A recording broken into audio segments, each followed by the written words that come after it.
Sa totoo lang guys, marami na pong magandang smartphone sa mga kulang 10,000 ng mga SRP. Yung iba po is mga naka 5G na.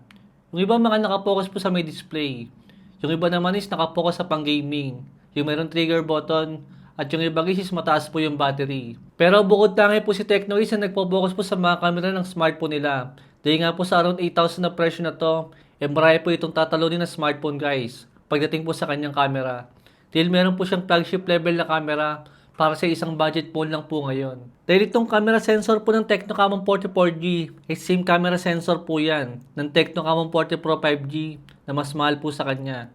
Lahat po ng bagong features ng Camon 40 Pro 5G sa may camera is nandito rin po ngayon sa may 4G version na mas mura lang. Tulad po nitong flash snap, kaya kung camera lang po talaga ang focus natin sa less than 10,000, mukhang itong si Tecno Camon 40 4G ang pinakamagandang makukuha natin ngayon. Alam nyo, sa dami ko po mga na-testing ng mga camera sa mga smartphone, isa sa pinakamahirap pong picturean is yung mga madilim, tapos makukuha pa rin natin ng malinaw. Yung mag-autofocus pa rin siya. Ito yung mga sample picture ng Tecno Camon 40 4G. Madilim na po yan guys, pagka sa mismo mga mata natin.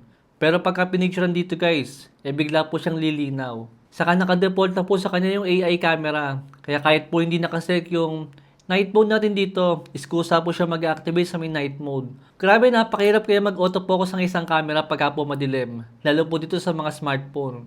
Pero dito po kay Tecno, kayang-kaya po niya mag-autofocus. At papipicture lang po niya ng maliwanag yan.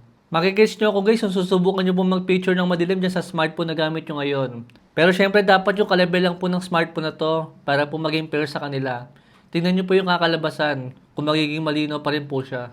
Nag-expect sana ako guys ang 5G ready na sa mga smartphone po nila Infinix ngayon sa kanila Tecno sa kulang 10,000 na mga SRP.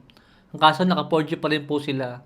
Pero kung ganito naman kaganda yung kanyang camera, hindi na po ako magre-reklamo dito. Dahil naka-Helio G100 pa rin po yung processor dito at wala na po tayong magagawa dyan. Dahil marami pa rin naman smartphone guys na puro mga naka G99 lang. Pero hindi po ganitong kaganda yung mga camera. Hindi ko na po siya sinubukan sa mga maliliwanag na mga picture. Dahil sigurado naman guys na magiging maganda yan. Kaya dyan na po ako nag-focus sa mga madidilim na shots. Ito yung sample ng 1080p with 60 fps na walang stabilization. Ito naman guys yung sample ng merong stabilization sa may 1080p at 60 fps na video. Sa may video quality po guys ng Tecno Camon 40, syempre hindi na po yan makakasabay sa may Pro 5G na version. Dahil mahina nga po yung processor na nakalagay sa kanya. At yan lang po yung kaya niya compare po sa may 5G. Hindi lang po siya basta naka 5G. Mas malakas po yung kanyang processor doon. Compare po dito sa may 4G na medyo mahina po siya.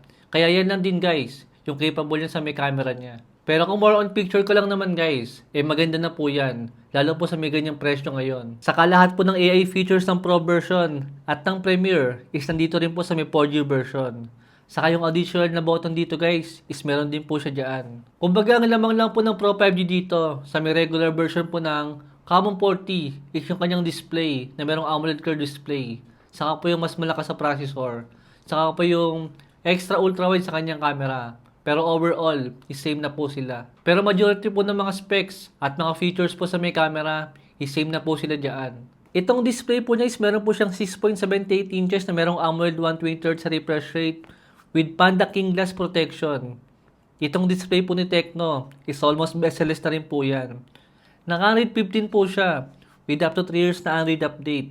Same po ng Pro 5G at ng Premiere.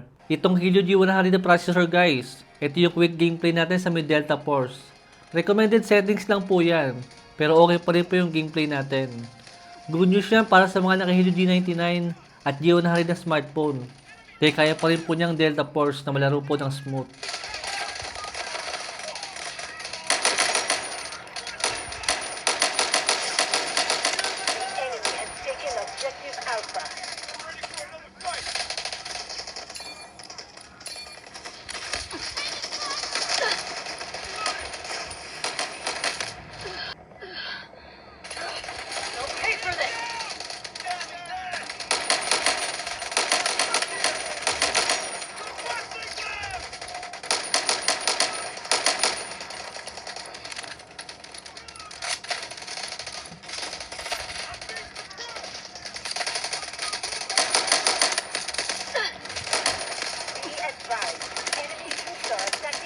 Kaya kung kulang pa guys yung budget nyo para sa may Common 40 Pro 5G at gusto mo lang na magandang camera, eh syempre guys, may bibigay pa rin po yan ng Tecno Camon 40. Yung same performance po na nasa mahal na version. May link po tayo sa baba kung gusto nyo po mag-order ng smartphone na yan.